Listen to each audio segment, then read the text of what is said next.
Good afternoon, ladies and gentlemen. We are having now the special debate as it was announced in the conference webpage.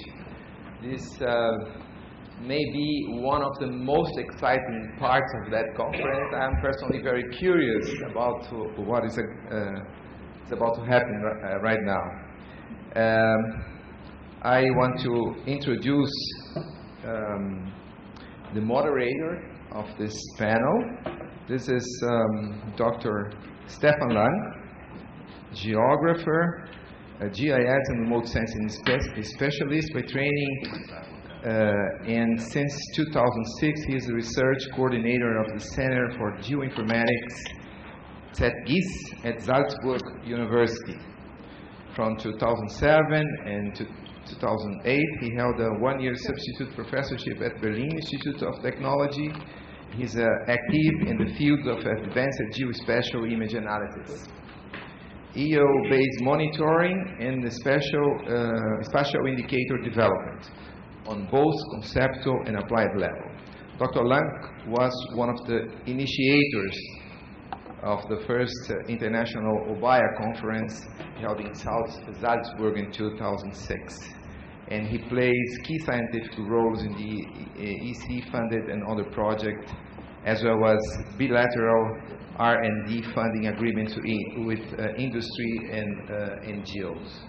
And, well, please welcome Dr. Stefan Lang.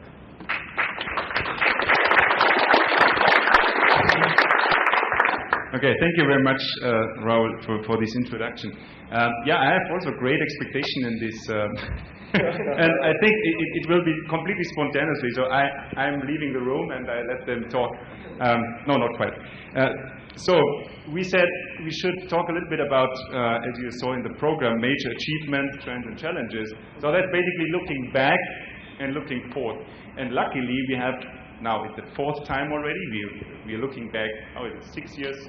6 years to 2006. So we have some retrospective view already. But of course, there's a wide future in the hopefully that we can look ahead.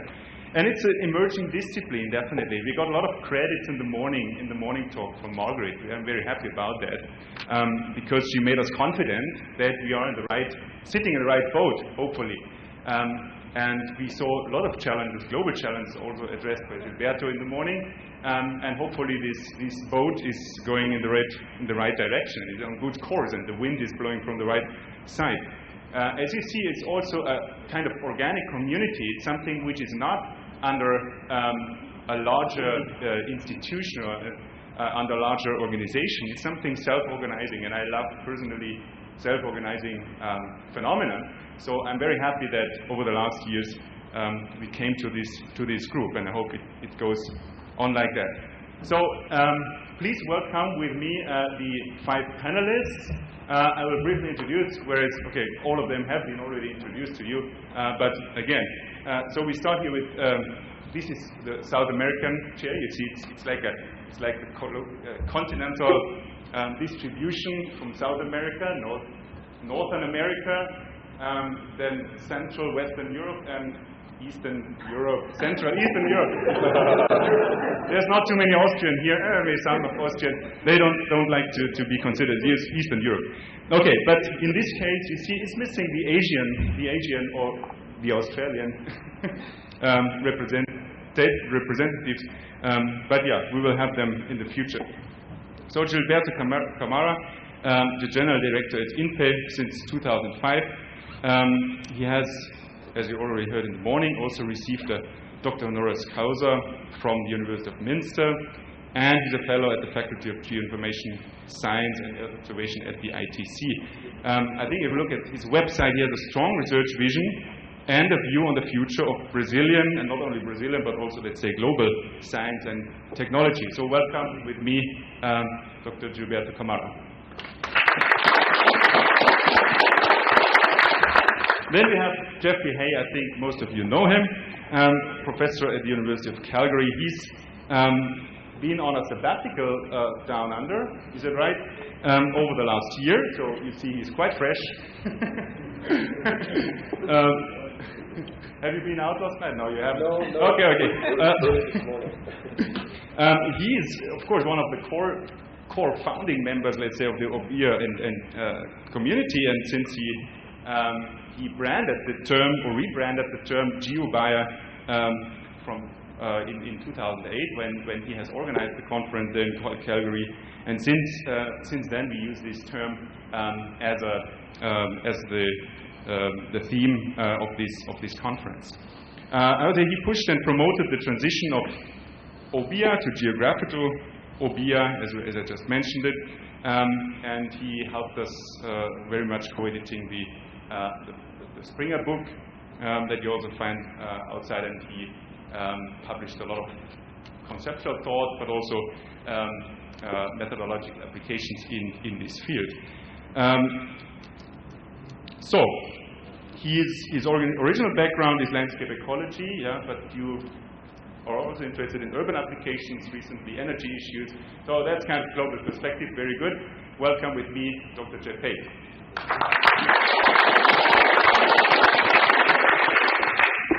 Then we have Elisabeth Addink from the Utrecht University, Associate Professor, Faculty Member of Physical Geography. You've been Research Associate at the University of Michigan quite a while ago, but probably still very present in your lifetime. Elisabeth, together with the lady sitting next to her, has been the organizing, or one of the you together have been the organizing team and the hosting team for the third GEOBIA conference in Ghent, Belgium. You're looking at, I think you also have a landscape ecological background. You're looking at how to use new sender data for applications in environmental perspectives. And you said yesterday, you think what holds us together is that we work on object-based image analysis, and that's very crucial. I think that's true. There's a very neat definition. So welcome with me, Elisabeth Addink.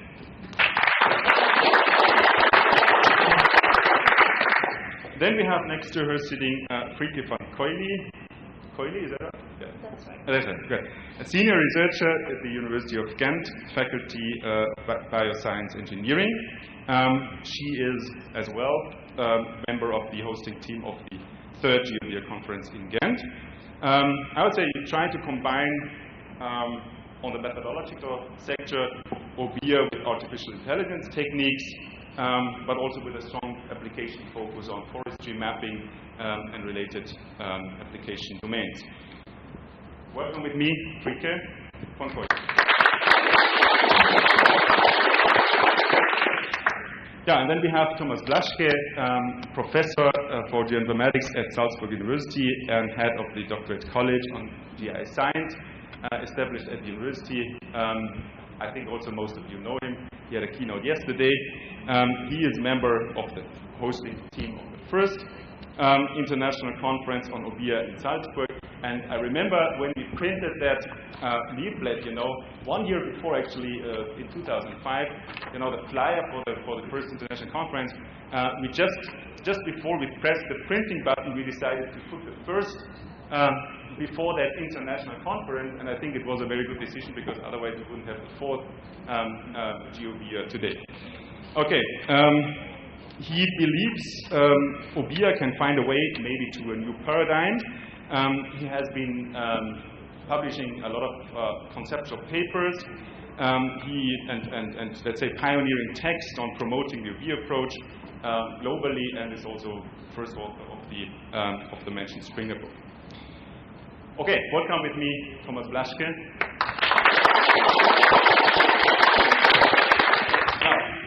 The round is perfect, I think, and I join you now. Okay, sorry, I didn't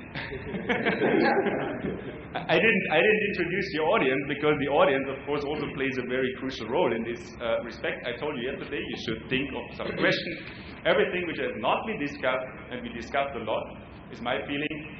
Everything which has not been written so far, please raise the question. you will have a lot of chances. We are first asking ourselves, where are we actually standing right now? So this is kind of looking at the present situation.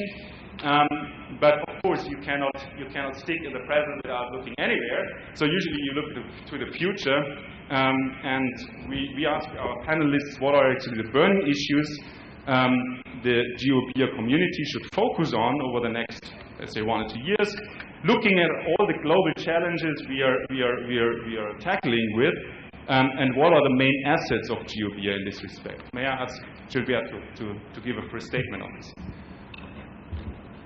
Hello, good afternoon to you all. A quick issue here is that GEOBIA is really the place where change in terms of conceptual change is happening in the whole geoinformatics community, or most happening. What we have, and I have been a hybrid person coming out of remote sensing, moving to GI science, is that, see, not much relevant work, if you think about it, has been coming on its own from remote sensing. And also, if you look at GI science, there is a problem there that the original of GI science had to do with map making and the way to improve maps and to spatial data infrastructures. And what happens is that GeoBia is coming to fore with two important issues. First of all, it is making the best possible use of the newest data, which is high-resolution remote sensing, and also high-temporal resolution remote sensing. So we have GeoBia posed to make a strong contribution from the new types of data that are coming, which is the high-temporal resolution, medium resolution remote sensing. I'm talking about the data like DMC that you get every 5 days at 20 meters, and also making good use of data from ICONOS or better resolution satellites. So at this point, GeoBia has been building on what is coming new in the community of geoinformatics. So I think this is an asset for GeoBia. Now, with that asset, I would say the most burning issues I see, I talked about them today, this morning, were the fact that we should use GeoBia to model change. And with that, I think. Okay, thank you very much. So the idea is now for the other panelists to either comment on this or to complement that with their own perspective. So, Jeff, what's your idea? Am I live? Okay. Yes. Yes, perfect. So in 2006, Thomas and Stefan organized an GEOBIA conference, and at that conference, instead of going to it and giving you a sample of our latest and greatest new widgets, Guillermo Castilla and I decided to try to understand what was this GEOBIA thing. We'd never heard it before. And in that time, we tried to understand what are our weaknesses, our strengths, the opportunities that are faced before us, and the threats that we might have. And just recently, I've been reading this paper again, and I feel that we still have got the same sort of opportunities and threats. And some of these opportunities are, as have already been explained, the technologies are changing. We have opportunities to partake of these changes. But the threats to us are that we have such a diversity of people from such a diverse background that it provides great opportunities to be able to work together if we have common ontologies, if we have a common language, even if we just pretend to have a common language, and we not very often, so when we talk about scale, you understand that it's high resolution, it's low resolution, it's temporal. I believe that a problem that we're facing is that we don't all speak the same language. We're in Brazil, we're speaking a common language of English, but there are little conversations going on in all sorts of different places, and I walk by and I want to get a piece of it, and I don't quite get it. I'm not in there. I don't know those languages. I don't understand some of those pieces. I think that where we are is that we're a rebellious group of rebels, and that we need to have a common ontology, common languages, common ways to be able to work together. And as part of that, I think that the challenges that we're looking forward, I want to be able to go from data acquisition through the full chain of custody to data dissemination. I want to be able to have a program and a processing environment where we can go from collecting data sets, doing all of the necessary pre-processing, post-processing to it, error analysis, and making it so that our clients or our students or the people that we're working with have access to it in a variety of different formats, many of which can be web-enabled, and so that other people can have access to those things. We're beginning to do it on the heat project. That's not trivial. Some groups here are referred to working with large organizations, but they produce a large booklet or a large report. We need to be able to make it so that we can have a clean chain of custody all the way through, which means that we need to understand primarily the concepts of scale and all of the other different components that are involved. So I think that's a huge challenge. I think that's where we're at the moment. Okay, thank you very much. I think what I like with SWOT analysis, whatever you bring on the bad side, you realize it could also be on the other side as well. So I mean, diversity of all this, as you put it out, can be, and this is a nice thing with challenge. A challenge is a word that implies, I would say, positive and both positive and negative aspects. Okay, Elisabeth, what's your opinion about that? Yes, is it on? Yes, it is. Great. Thank you, Stefan. I think that what we've shown over the past 6 years and before the first conference actually, is that we as a scientific community have really explored all the different applications, not all, but many different possibilities we can work on using object-based image analysis or segment-based image analysis to adapt to Christian's comments yesterday. I think as a scientific community we are sort of aware what we can do with object-based image analysis. And what you see starting now is that the commercial industry starts to be using object-based image analysis as well, but they are lagging behind. We are aware of all the tricks and all the dangers that we are working on. You can't just create objects and say those are the objects that we should focus on, those are the real objects. You go out in the field and you will find a landscape element that image object is representing. We know that is true, but if you just have the commercial package, you fill in some parameters that you feel are safe, or they look good, they look nice, you like them, you push the button, create the segment, those are the objects that you should be working with.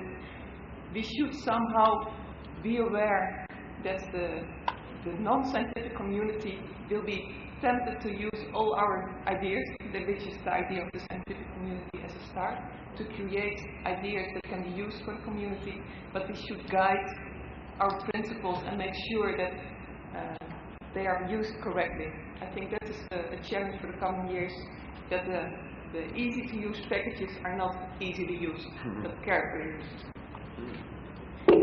Thank you very much. Yes, maybe I can comment on that immediately. Sorry, Stefan.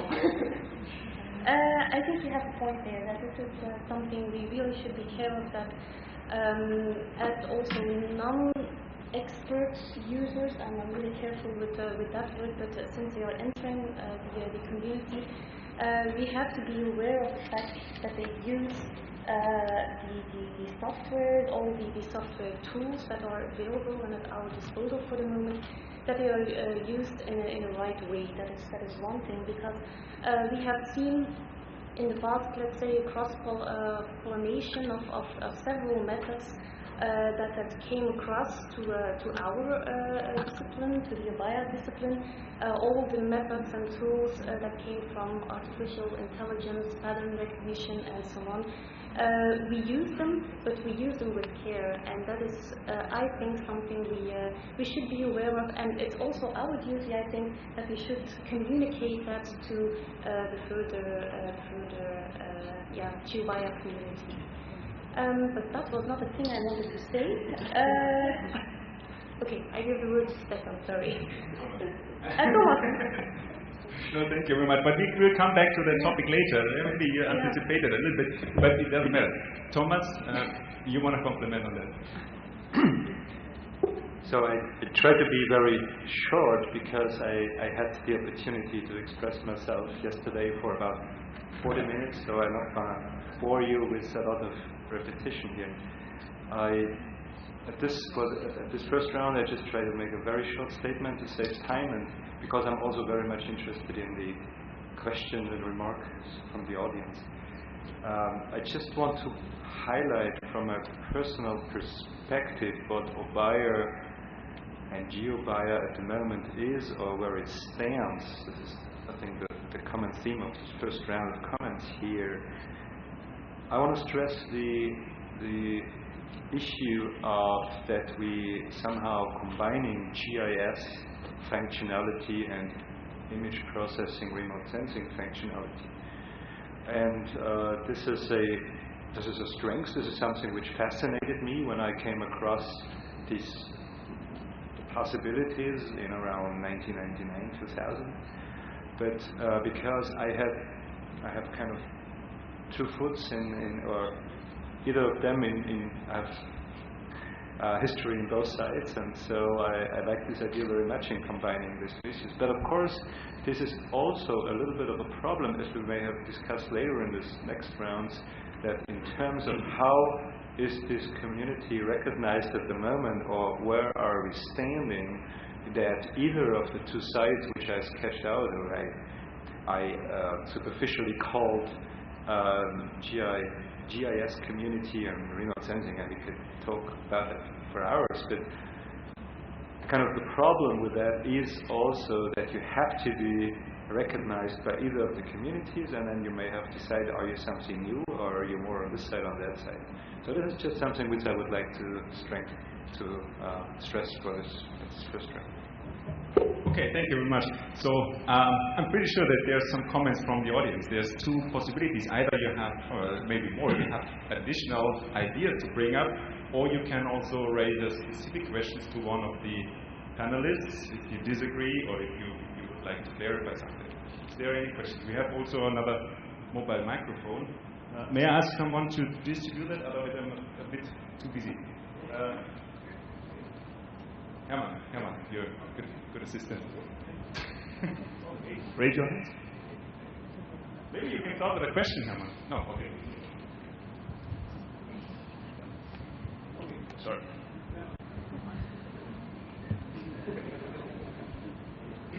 There were some talks on the commercial part of it and the acceptance of a commercial area.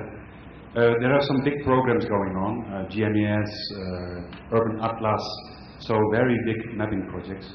Urban Atlas is paying €2.45 for a square kilometer of information. So that is millions and millions of euros. And I am really wondering, what is the role of GEOBIA in the real market, in the sense that how do you contribute to these big programs, and are you going to contribute in the near future for millions and millions in GMES and such projects? Is there a specific question to any one of the panel? No, I think the panel can discuss it. Maybe they have more information than you.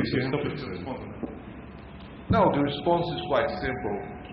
I would say that most of the commercial applications that use remote sensing from the next decade will use GeoBia in one form or the other, whether they recognize it or not.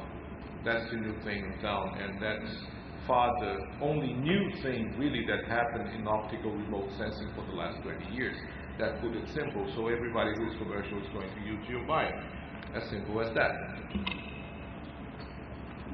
Thank you. More comments on that?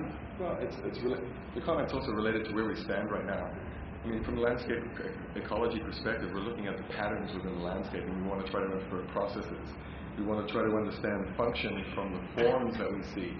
We want to be able to take the land cover that we see and ascertain the land use. I think at the moment, GEOBIA is at the pattern recognition component, or it's the pattern definition component. It's at the form level, not the functional level. It's at the land cover is easy. Land use is difficult.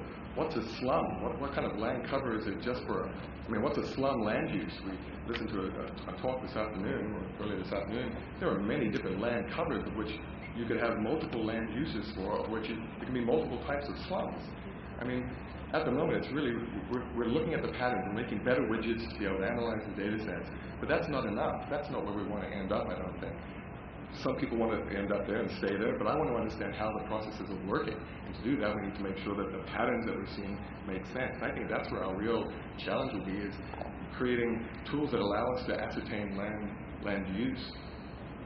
Okay, thanks. Roland, thank you for your comment. There was Guillermo, you the second one, I think. No, I just want to bring to the attention that yesterday talk of Professor Christian Hecke, he sent a very healthy challenge to this community, and to me this should be the main topic of this panel, because he made very strong arguments, to which many of them I agree, and Yeah, and then I think that we should discuss this issue of whether or not GEOBIA is a new thing or whether it's something that is serving being pursued as a sub-discipline or something, or we are kind of fooling ourselves and kind of creating an esoteric. Yeah, we are not doing this at the moment. No. But please, I mean, if you have a specific thing that you would point out from the keynote, please raise it again, because we have probably all different things in mind. No, there are only 2 points.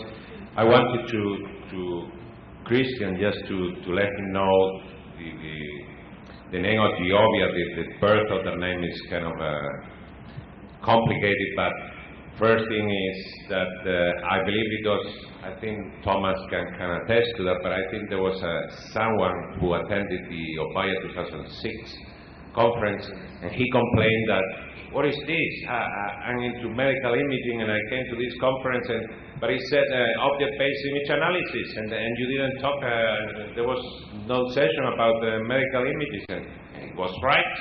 So in order to avoid confusion, we said, well, we had to put an additional qualifier to avoid that this situation happens again in the future. And that was it, basically. What is the best qualifier that you can put to object-based image analysis so that you constrain that to only remote sensing images? Well, it could have been object-based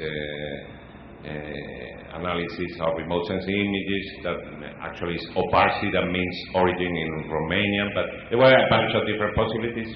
But I think that the one Jeff has a sense of developing visual things and also words that have a sexy touch, and he came up with this name, GEOBIA. So that's one thing. The other thing is, Christian was also saying kind of the object-based is redundant because image analysis entails objects. And of course, it depends on what you consider image analysis. Imagine that you want to mask pixels that are higher than a given primary value in an NDVI image. I would call this operation a very basic image analysis. It does not entail objects, so I don't believe that the image analysis is necessarily object-based, so I think that there is nothing wrong about adding object-based to image analysis. There can be image analysis that is not object-based, is my point. And the other thing, the final thing is, yes, photogrammetry has been doing this earlier, a decade earlier, and yeah, so I agree, this is nothing new, but the only thing with the photogrammetry is there is a difference between feature extraction, where what you want is to identify a series of... Can you keep a little bit concise? Sorry, we are really running out of time. No, that's all. Sorry, thank you very much to help you, but we have 2 more comments. Christian, is this going to be a bilateral? No, okay. Then go ahead, sorry. Yeah, microphone is coming. No, just to comment on that, that refers to what Jeff just said. We need a better common terminology. But that's the comment. The question is, and that's following up Roland's question a little bit, the impact of what is being discussed here today and yesterday on the practical world. My observation is that 95% of us is from universities. I'm a little surprised that's the case, if that's the case. Of course, I don't know for sure. But if that's the case, what is actually the impact to the practical world? A little more provocative, why don't we have software developers here? Why don't we have the application people who are interested to listen to what we have to say? Are we too early? Are we too late? Or are we just talking in an esoteric circle amongst each other and nobody's really interested? Provocative. Okay, maybe there's some room for replying to that. Yes, guys? Yeah, okay. Anyone? Go ahead. I think you're right that many people here are from the scientific community or university or research institutes. I think it was a bit different in Calgary and Ghent. For Salzburg, I don't know, since I couldn't make it there. We have people from the commercial industry here with the industry booths, so they are around. But I think our community, and if you're going to discuss the definition of our community, this might be a second step from my side. We are all using object-based image analysis, and image analysis is always object-based, as you said, and you're right, as long as you look at the landscape object, the objects that you want to recognize in the images. I think what we're doing is segment-based image analysis. We always create segments first and then we continue. So I think that's our common denominator, that we use segments or we try to create segments. And to do that better, it would be great to have software engineers being around here. Yes, I fully agree. We don't have enough. Our budget's not big enough for the software companies to be coming to us at the moment. Envy, eCognition, these are entities that didn't begin in landscape ecology or in the landscape itself, or even in, well, they didn't begin. They began in medicine. There's a lot more money in medicine. It's easier to look at an organelle. Well, I think Envy may not have certainly, but there are programs and there are divisions that are working there, and they're working with military. We're small peas. I mean, I think it's also important to recognize that, you know, a lot of the younger people here, I guess, grew up in the age of eCognition and some of maybe the FX tools. But before that, we were borrowing tool sets, we were developing tools from either the remote sensing community or developing our own things, like some of the programs that are available here. And we're still developing our own programs. If you want to be involved and have the community involved, you need to be able to develop something that's going to be useful to them. And with the web, there are a lot of opportunities to be able to be involved still. If you've got a good piece of code, you can put it on a code library, it can get used, and it can be incorporated into a new version. If you're actually working with the developers and you're working with their software, you can go back to them and say, hey, you know, we've got a problem with this. Can you help us to fix it? Here's our solution. Maybe you can incorporate this in the next release.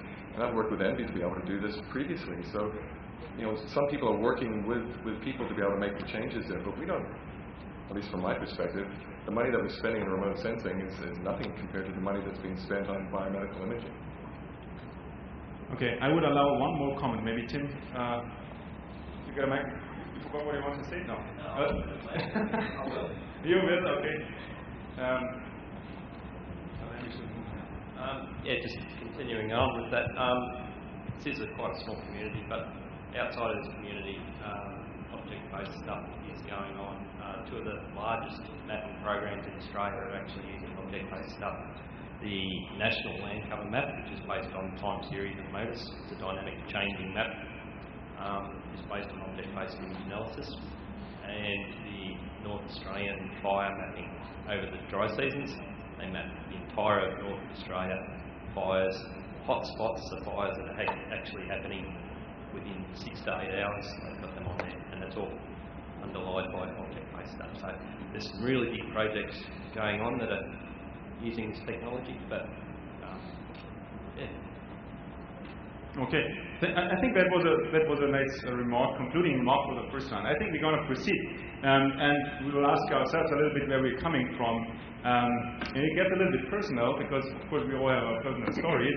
And I had a good discussion before. I got inspired also, but again by Marguerite, who described how GEOBIA happened to you, or however you say that. So we want to just know from the panelists, how did GEOBIA happen to you, or whatever happened to you, and what do you think are the roots for that? Maybe Jeff, you want to start? Sure. Really quickly, I wanted to teach a computer to feel the texture of the forest. That's how it began. Texture, traditional image processing texture uses great level co-occurrence matrices. The texture in it didn't make sense to me. To me, texture is based on the original concept of the textons or the original elements in the fabric. Those are individual strands or threads. To feel the texture of the forest, you have to understand the components. And for me, in the spatial resolution I was using, the components were trees, individual tree crowns that we could distinguish. And now what I needed to do is to be able to create some sort of system that would allow me to create a filter that would be adapted to the spatial resolution of the location of the individual trees throughout my scene. So suddenly I realized that I needed a filter that was scale that was dependent on the size of the objects that were in my scene. It needed to be multi-scale, and texture was the spatial variability of the objects within the scene, not the pixels that were modeling those components. So now I needed to understand what an object was, and it changed with scale. So that led me to a whole bunch of different things. Texture led to scale, to the ideas about what is scale, spatial resolution, the problems of scale, the modifiable area of unit problem, and how objects represent a way out of the modifiable area of unit problem because they're not modifiable. They have fiat, let's say. They are real for all intents and purposes. So that's where it came from me, and I'm still having fun with it. Okay, thank you. Thomas, you've mentioned already a little bit the history. Could you say some more, maybe 1%? Maybe only very short, because I don't know how interesting it is for the audience to my personal history. But Jeff, well, in this respect, our history overlaps, because it was also texture which brought my attention to GEOBIA, because we had in around 1999, around 2000, we had a series of aerial photography, which was very high resolution at that time and a huge amount of data at that time, etc. And we were asked if we could quantify shrub encroachment on that images. And of course, I knew about grade level curves, matrices, and texture, but for any reason you could not really grasp that, that bushes and little and starting, or should say shrub, and then when we came along with this group, which later developed commercial software, which I don't want to name here now, and is just the first group. Then I saw, okay, yeah, this is it.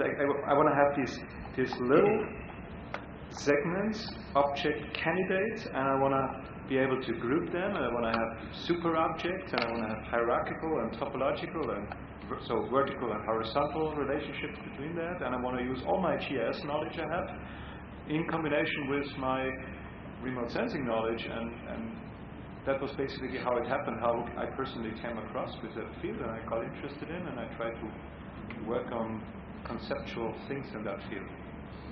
Okay, of course we don't have to dig too much into these personal stories, whereas it's not that personal, but what I wanted to point out is the fact that, and Jeff, you mentioned that the other day as well, that obviously several parts of the world, it's always like that, with good ideas, they emerge simultaneously, and you see North America, Europe, wherever. Okay, we would have several examples of that, and we can proceed.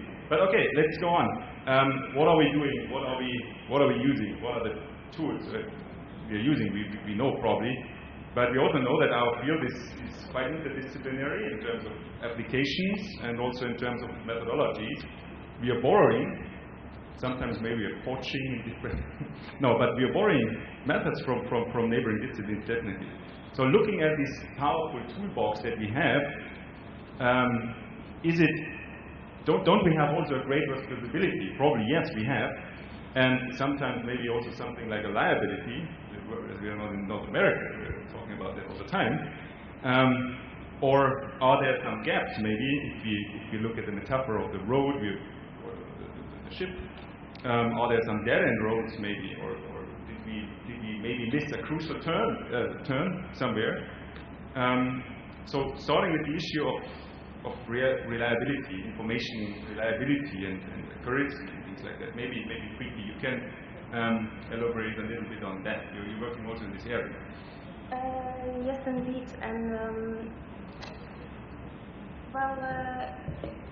maybe I'd like to come back on the first topic that Gilberto brought up in his first statement, that indeed we are facing a huge amount of new resource data, and from those data, we have new data, but we also have new platforms. We have the UAV platforms, sensor networks, and so on. And there are two things that we should keep in mind there. How are we going to use those new data, and what is the accuracy of the new data itself? How are we going to face that? That is one thing, and on the other hand, what are the accuracies we like to reach when we are extracting information from them? Since I have to tackle that accuracy problem, I think that from the very beginning we saw some work on accuracy assessments with object-based image analysis. We are not longer faced with thematic accuracy anymore. There's also the geometric accuracy, and things evolved. We had the work of Marco Neubert in the beginning. Also Stefan worked on it, I worked a little bit on it, and I was really surprised by the talks we had in the accuracy assessment section of Tim and then Guillermo also. So I think we are moving on, but there is still a lot of things to do. And one issue I'd like to raise is the scale issue. We should ask ourselves if the accuracy of the different objects is that the same. So is a very accurate large object, is that evenly important than the highly accurate small object? So there is still work to do, and that is indeed a gap we have until now. So work should proceed there.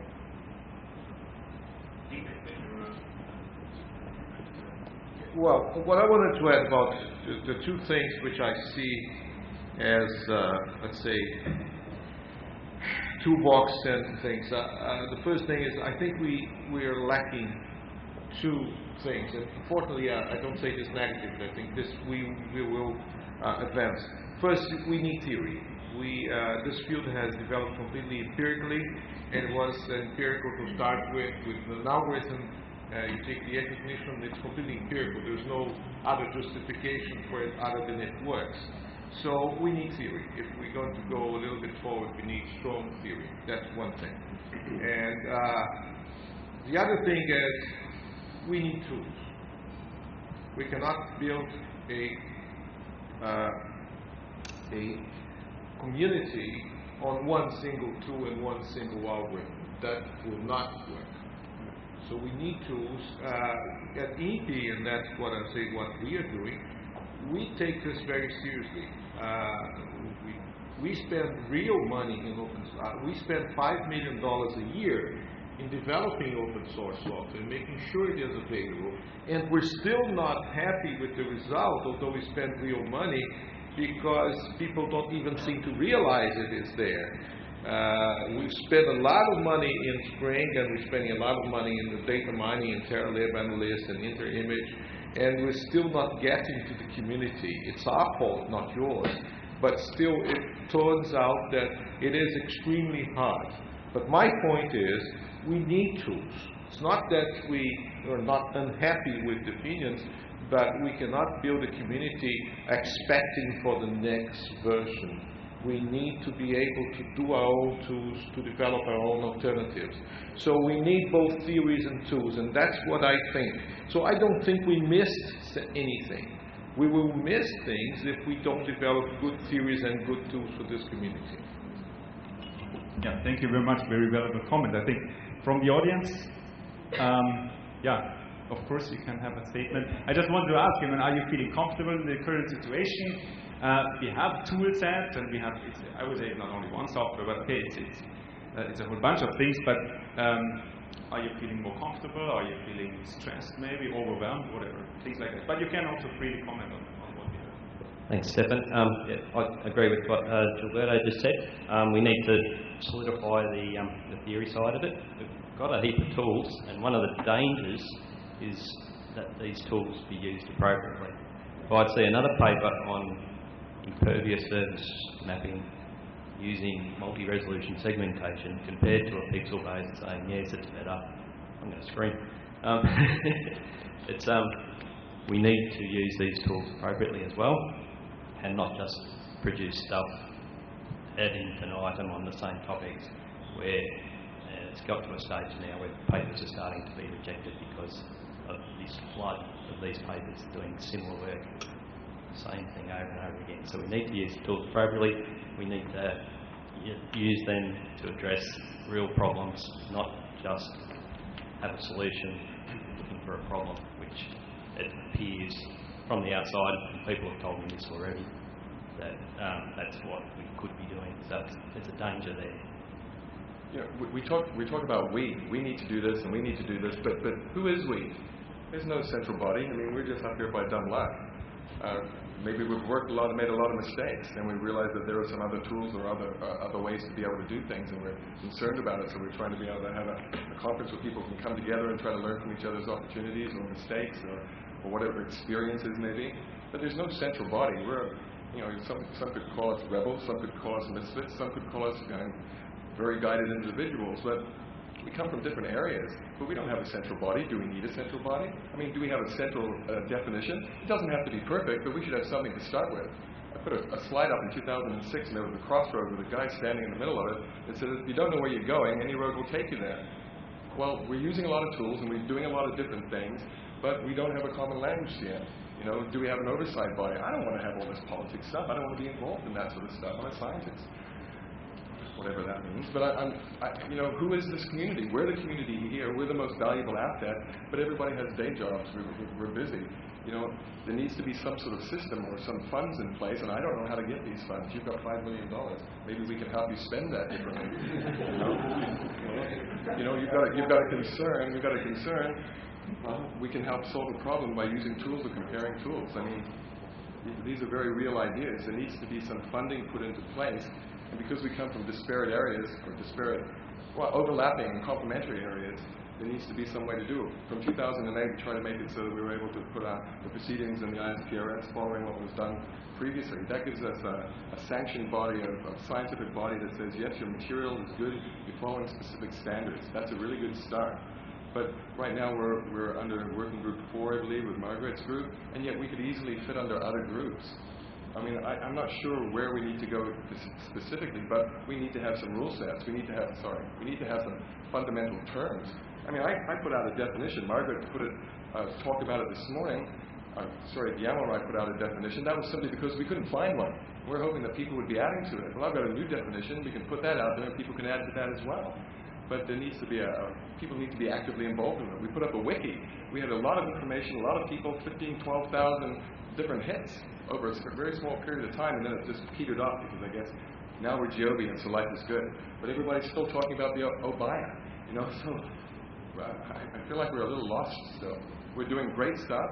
There are great opportunities for development. I think because we are diverse, we bring different perspectives that I think are very powerful and that I think are new. But I don't know how we can continue like this. We're going to continue being a very small group, which personally is great. I like it being small, but if you don't know where you're going, any road will take you there. Are we a subdiscipline of geographic information science? Who cares? Doesn't matter. Can we draw upon their expertise? I mean, I find it challenging because I want to be able to move forward. I want to be able to say this is an object and everybody knows what the object is, whether it's thematic or conceptual or semantic. It doesn't matter to me, but we have a basic understanding. I don't think we have that yet. Okay, personally, just as frustrated. And something that you don't see because you're sitting in this direction is this picture I love very much, and because it shows, okay, there is a community, and it's not only the Blaschke behind it. I would say the United States in this respect is underrepresented in terms of number of participants, but I think that also shows that we have something obviously in common, because we are not only like to go to these places, which is a fantastic place, but we're also starting to think, okay, where's going to be the next one? And 2 years' time, and quite actually a long time also in the scientific domain. Okay, more comments from the audience, maybe, yeah, please.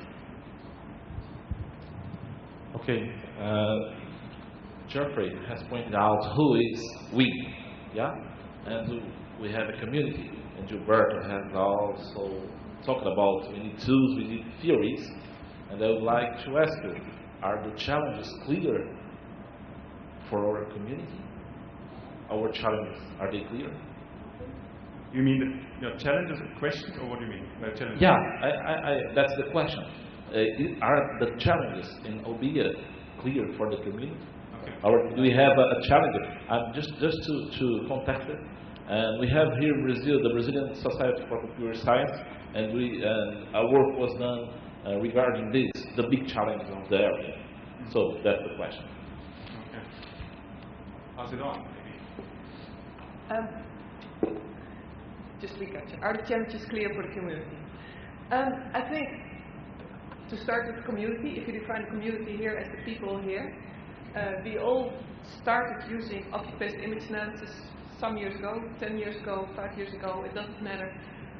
Some software packages gave us nice red bikes that we all jumped on and started pedaling and really liked it. And then someone found out that the blue bike worked better or a yellow car worked better. But we were all going on that same road using segments-based image analysis, creating segments, analyzing the images. I think that the common denominator in that is that we're all using those vehicles to pass along that road. And as we're moving along as a flock of birds, or as the Tour de France, heading towards the finish, which will be 50 years from now, I guess, but somehow we're pedaling towards that finish. I think we will find that it's very hard to climb steep hills, and you go very fast, but you go downhill again. During that road race, we will find some challenges, and during meetings like this, they will be pointed out, and in publications they will be pointed out as well. I think as a community with all the individual members, as long as we keep communicating, we should be able to know the challenges and to work on them. If you don't know where you're going, any road's going to take you there. So whether you're going up or down, it's going to be to where. I think you need a definition of who you are. I'll put it forth the definition. Here you go. GEOBIA is a subdiscipline of geographic information science. It's devoted to developing automated methods, to partitioning remote sensing imagery into meaningful image objects, and assessing their characteristics through scale. Its primary objective is the generation of geographic information in a GIS-ready format from which new geointelligence can be obtained. And here geointelligence refers to geospatial content in context. That has a whole lot of challenges in it. That in itself, partitioning imagery, meaningful image objects, assessing the characteristics for scale, through scale. For whom? There's a lot of stuff in here. If you have a definition, then you can say, okay, what are the challenges that we face to achieve this definition? This doesn't have to be the definition, but it's a start, because right now I'm not interested in just pedaling and keeping on pedaling. I want to know as a group that we're pedaling in a common direction together. And so I believe that we should have a definition of who we are. That's a very simple thing. I mean, Gilberto said, oh man, what's happening here? I mean, it's very simple to me. If we understand where we're going, then the challenges will fall into place, because there's a lot of tough stuff here, and it can be applied to so many different areas. But we have a foundation. And to have that, you have the tools, you have the ontology, you have a lot of stuff. And we don't have an agreement yet. We have the GEOBIA group and the GEOBIA group. So, it doesn't matter. Maybe it doesn't. To me, it does. But I'm happy to debate it. Thomas, you want to add that? I wanted to be reluctant and save time, but I need to say something. I was personally surprised when over the last 2 months or so, we did 2 literature surveys. One for a paper. There are 10 authors, and about 7 of them are here in this room, or here in Rio at the moment, where we're trying to write a paper on a paradigm shift, if you wish, in remote sensing. Okay, and I'm also involved in, as I told you, in geoscience, and for both subjects, we looked up the literature and ISI, Web of Knowledge, and I showed you one slide in yesterday's talk. And because you now mentioned that in your definition, GEOBIA is a subdiscipline of geoscience, but I was surprised that the terms object-based image analysis in all kind of variations that you search for has way more citations as GI science or geographic information science as such. And that surprised me very much. In your definition, that would mean that the subdiscipline has more hits if you look at ISI Web of Knowledge than the mother discipline, which cannot hold true. Well, it's because it's new. I think this is, first of all, I don't like the term GI science. I prefer much the term geoinformatics, because I think, and I had the discussion with many people who coined the term, like David Mark, and he acknowledges, and Werner Kuhn and Andrew Frank, they acknowledge that it was a mistake to call it GI science. It was a mistake because GI science was established as a discipline of geography, and that's where it went wrong. because GI science, it was a very American thing. It was Mike Goodchild trying to save geography in the United States because geography was not getting enough grants from NSF. And so he realized that GIS was the way to save geography because there would be plenty of jobs coming out of that. And then because of that, and that was the interest of the Association of the American Geographers, it was the idea of building geography out of, building GI out of the geography department. So if you go to GI Science, if you go to GI Science Committee, and it's a very American thing that many of the people who are involved come from geography departments. Now, it's no accident that we have here mostly Europeans, because in Europe, the whole issue has come very much from much more informatics background and especially surveying background. Many of you are surveyors from prestigious universities and come from photogrammetry. So you have come from a very different background than the GI science background in the United States. So it's one very important difference. So that's why I keep the point that we're not the discipline of GI science, but I think we are subdiscipline of geoinformatics in the same thing that we have bioinformatics, nanoinformatics, because informatics is not about computers. Informatics is a way to abstract the world. It's the building of abstractions from the world into information chunks that we can then reuse. That's the power of informatics, is putting the world into abstractions, bits of information, then reuse. It just happens that we deal with geographic abstractions, and these are geoinformatics. And then I would say we are a branch of geoinformatics, much as GI remote sensing is a branch of geoinformatics. We just happen to be ahead of the curve in the sense of the realization of geoinformatics as the description of the world into objects. But it just happened that because this community came out of the surveying community and the photogrammetry community in Europe, it has not established itself internationally because it's facing the geographers in the United States, which are a powerful community, and who don't like, they still keep a hold on GI science. They don't want to give away. If you look at the editorial board of IJGIS, it's still pretty much geography. Now, the point is, we're not geographers in that sense. In that sense that we do much more than that. We are landscape ecologists. We are forest managers. We are information scientists. So part of the problem is that GEOBIA and the whole issue of geoinformatics will win in the end.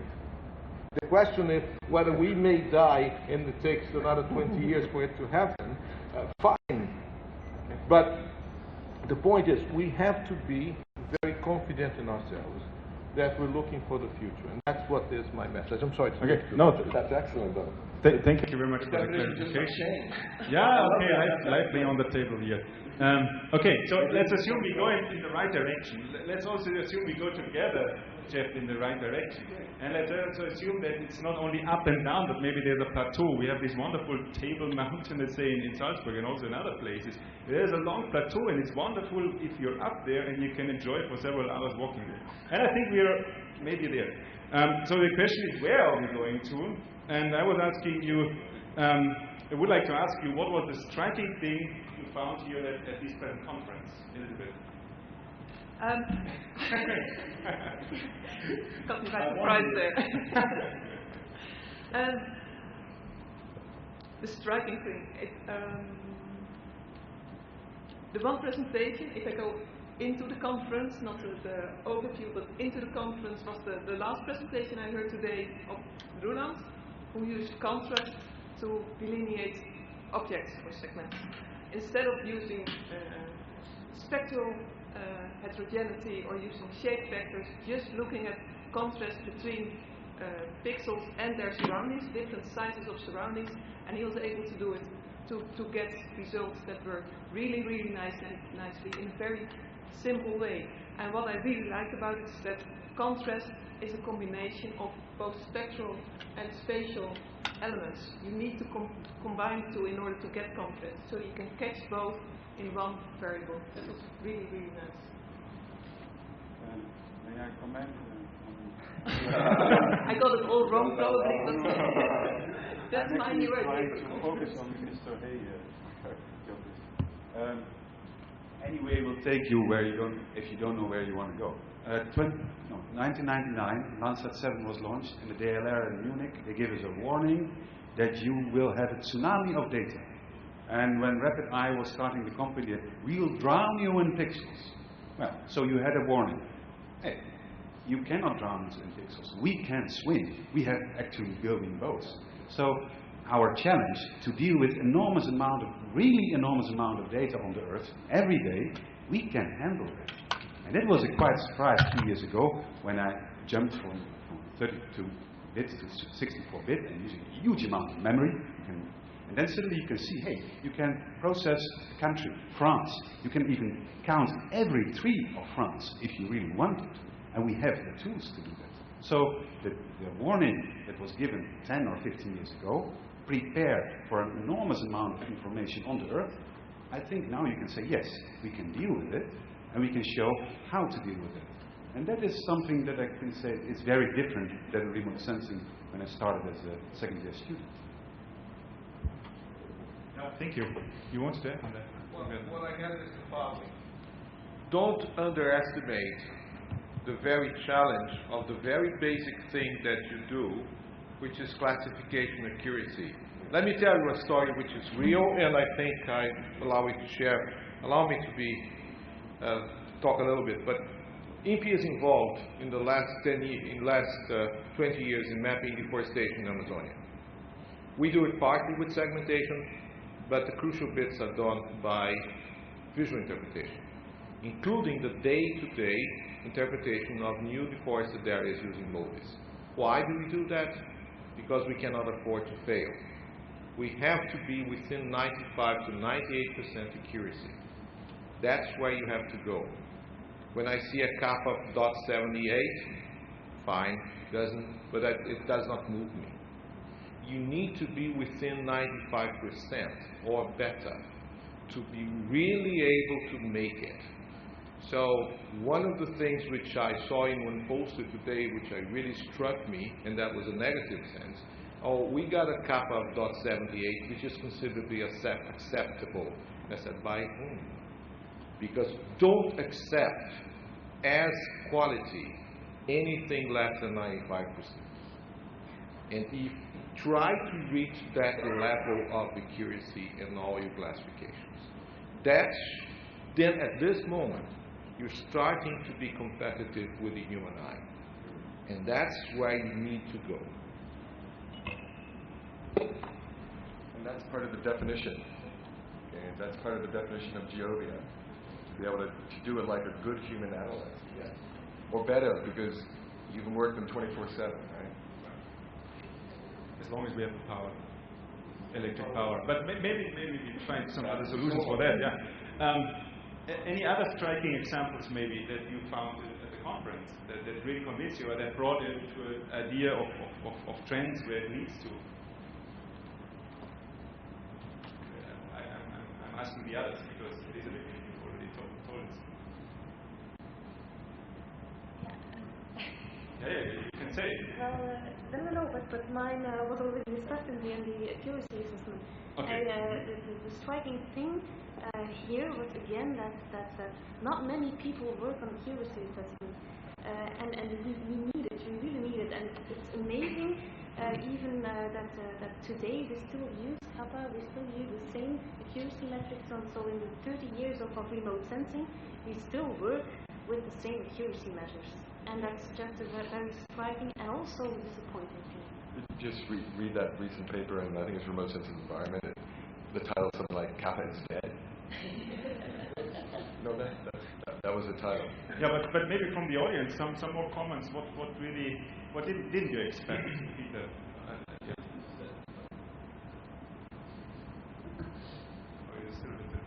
I just want to say, I also really absolutely agree that I think we should go into a new direction of accuracy assessment with OBIA. This classical stuff, I think it doesn't work. I see so many things when you compare manual delineation with OBIA, and then there's one operator, the next operator, and they do it like this, another one does like that. So what's true? and I have to compare with reality. What's the reality? So, just as a comment. Okay, and then you have another comment. I actually was kind of, I'm from electrical engineering, and probably our community has contributed to image analysis most.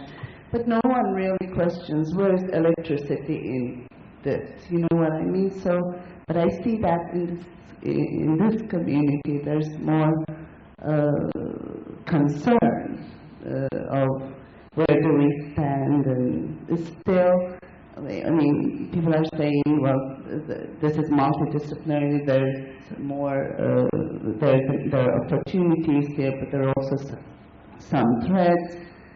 So that kind of I felt different, because as I said, we don't really say, is there a lot of electricity in images and so on, you know what I mean? Oh, it's a plea for confidentiality. Thank you very much. I think we're slowly coming to an end. Looking at Raoul a little bit skeptical. I know you would like to continue the discussion forever, but I have the responsibility to look at the time. Yeah, there is, of course, we don't want to cut the discussion as such, so please go ahead. First of all, I'd like to say I'm grateful to have this opportunity. As a new user of GEOBIA, what I'd like to get out of this meeting today is to know if is GEOBIA trying to establish itself as a new discipline or as a tool within remote sensing. Okay. Thank you very much. We take this and we will respond on it. Is there more comments, maybe? Because this is the last chance for you as audience. Raoul. No comment? But here is a comment. I'll try to make some mediation between some aspects. We have here some challenges. As far as Gilberto told, we need to develop a theoretical background. We also need to develop software in order to give us the opportunity to doing that and to look and understand what we are doing. Not proprietary software, I think, doesn't have the necessary give us the necessary possibilities we need to do that. But what I would like to hear is about what skills we must develop in this community in order to be able to beat that challenge that we are going to face in the next years. So, look, to answer. Okay, sorry. I just wanted to collect, because I will formulate the last round out of all these questions. I'll try, at least. More comments? No. So I think we're going to merge these two questions, and we ask the panelists whether they think it is a discipline or a tool, or whether it is going to, and either side, which particular skills we need, because it's a different if I want to really perfectly use a hammer, or I want to work scientifically in a discipline. I probably need different skills. Maybe I can use both, which would be great. So this, I would say, is the last round. And Jeff, you may start. Thank you. So I'm going to go back to the new definition that's just been updated to try to answer those questions. GEOBIA is a subdiscipline of geoinformatics. Okay? So what is geoinformatics? You'll have to answer that. It's devoted to developing automated methods to partition remote sensing imagery. So you're going to need to know certainly things about remote sensing imagery. Into meaningful image objects, you're going to understand what are the semantics behind image objects, how do you develop them, and assessing their characteristics. What are these characteristics? So maybe you're going to need a GIS tool of some sort to be able to have these attributes assessed. And it's assessing the characteristics through scale. What scale? Is it spatial, temporal, radiometric? Okay. Its primary objective is the generation of geographic information in a GIS-ready format. Well, that's really narrowed it down a little bit. We need some GIS stuff there. From which you need geointelligence. Well, that's really a kind of broad, but it can be obtained. And here geointelligence is defined as geospatial content and context. It's the right information about the landscape at the right time delivered to the right people. So you've got a delivery system, you've got a chain of custody, you've got accuracy assessment, You've got who's asking the question for what? Is it about a military question? Is it about a landscape question? Is it disaster management? This provides a simple tool set that allows you to have a focus to answer your question depending on the application. And that's both broad, but it's also very powerful. It allows you to have a foundation that you can use, and you can adapt it to whatever your needs are. That's awesome. It might not be correct, and we can change it, but it's a foundation. So I think it answers both of those questions. Okay, thanks very much. Who wants the next? Well, maybe I will. Yeah. What you just mentioned just seems impossible to combine in one person. Well, all the skills you just mentioned, if you like to work with in an bio way. Okay. Oh, you need a team, which is great. Yeah. We need email addresses of everyone here. Let me talk about the skills, and I will refer to what Merritt said about the fantastic qualities of image interpretation. And just let me say what Jeff said in other words. You know, how many of you who know who Donald Knuth is? Donald Knuth, K-N-U-T-H. You know. Okay, software engineer. Donald Knuth is the father of algorithms. And he said, he has a beautiful definition of an algorithm. An algorithm is what one man tells another person what the computer should do. And of course, one man is you trying to use the algorithm, and the other person is the guy who programmed the underlying. You don't talk to the computer. So what is actually GEOBIA doing?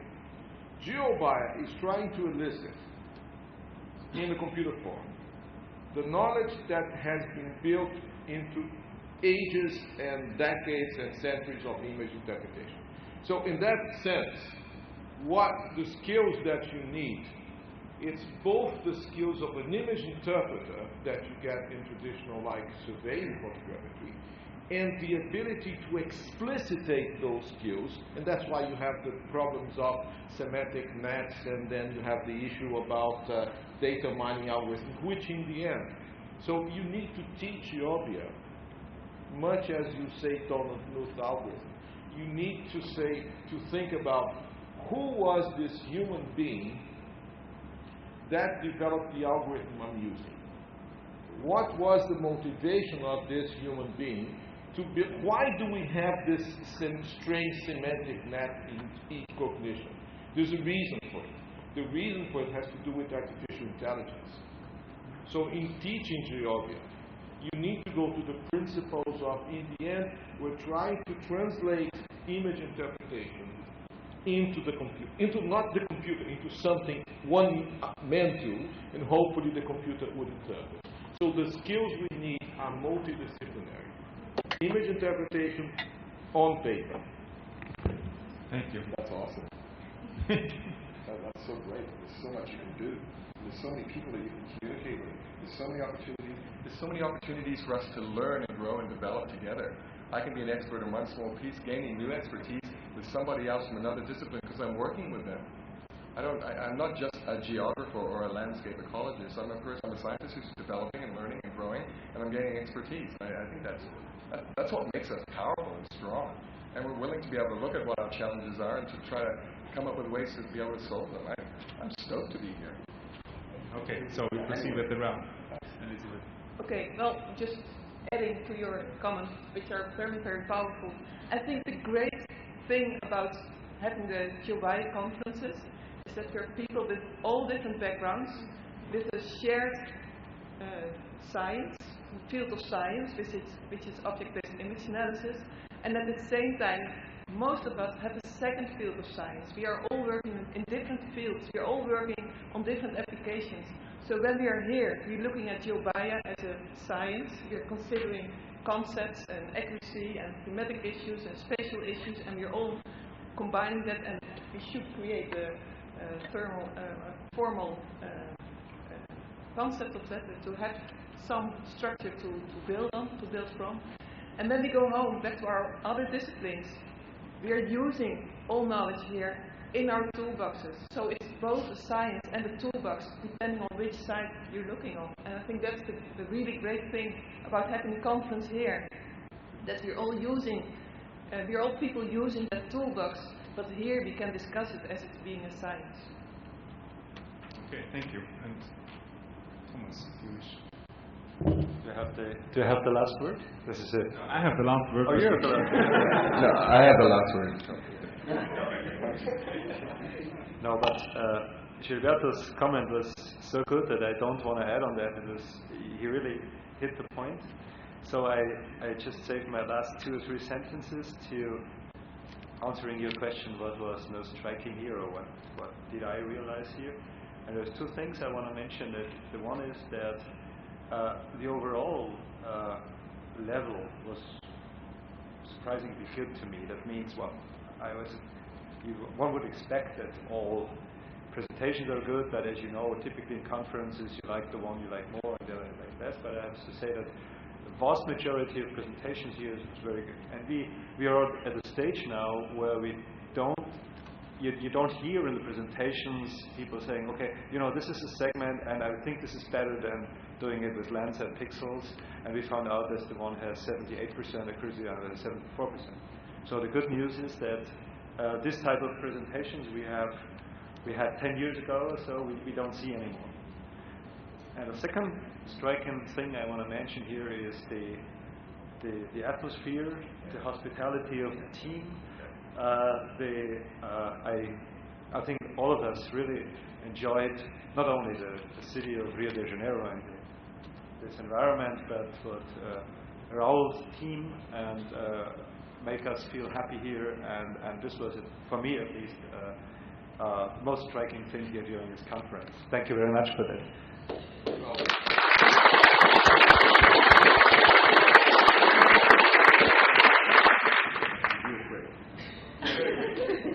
Because the quality of the services and the presentations, the food, the resources here, because they were so high, they let us do our stuff. We didn't have to worry about, where do I have to go for food? Is my room going to be okay? Everything was taken care of, so that allowed us in these 2 days, and for some of us maybe a little bit longer, to be able to continue discussing and having good ideas and working together and collaborating. And that's a gift. That's a high quality, and that's something that we really appreciate. So thank you.